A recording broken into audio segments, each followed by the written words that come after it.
Once the clinician has identified the target treatment zones, positioned the patient, instilled topical anesthetic, and prepared the device, the clinician may commence treatment. For lower eyelids, instruct the patient to look up. Retract the lower eyelid and slide the inner eyelid pad behind the eyelid until the bottom of the support arms touches the eyelid margin. Do not capture eyelashes and avoid contacting the globe or cornea with the inner pad.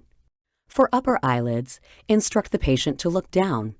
Invert the instrument so that the inner eyelid pad faces upward.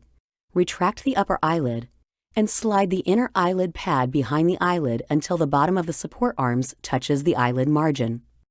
Again, do not capture eyelashes and avoid contacting the globe or cornea with the inner pad. Depress the compression control button using your thumb or finger until the outer pad contacts the eyelid.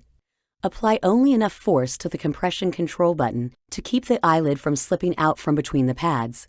Do not try to squeeze the eyelid. Once the eyelid is captured, position the iLux device slightly up and away from the orbital bones and globe for maximum patient comfort.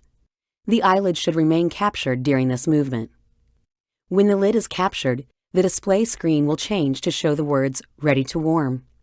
To initiate warming, slide the heater control switch forward. This energizes the warming LEDs that emit visible lime green light and the infrared light. Do not perform treatment if lime green light is not visible. Once the warming LEDs have been active for 3 seconds, the display screen will switch to show the words "Warming Mode." This message remains on the screen until the inner eyelid temperature reaches 38 degrees Celsius. Once the 38-degree temperature is reached, the melt timer will appear and begin to count up from 0. It is recommended that once the melt time exceeds at least 40 seconds, the glands can be expressed.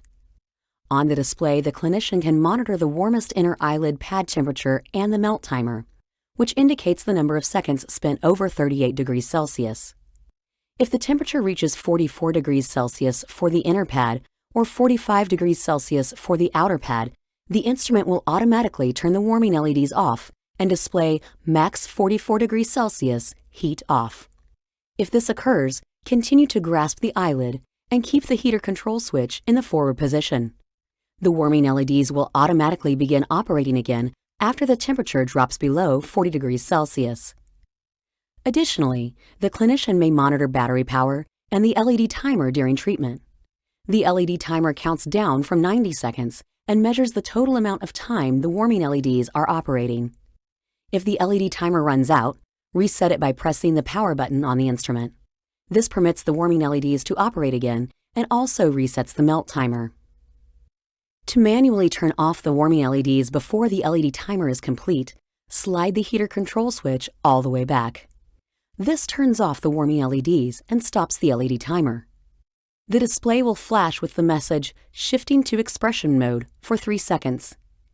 After 3 seconds, the display will change to read "Express Glands."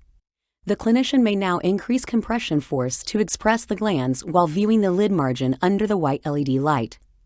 Conditions are ideal for viewing the lid margins when the white LED lights are on and the lime green warming LEDs are off. Once the Express Glands message appears on the screen, sliding the heater control switch forward will no longer activate the warming LEDs. While in expression mode, the message "Tap Reset to return to warming" flashes at the bottom of the screen. If additional warming is required in this treatment zone, the clinician can tap the power button, which will reset the iLux device. The warming LEDs will reactivate, and the "Ready to Warm" message will be displayed for 3 seconds and when the eyelid temperature again reaches 38 degrees Celsius.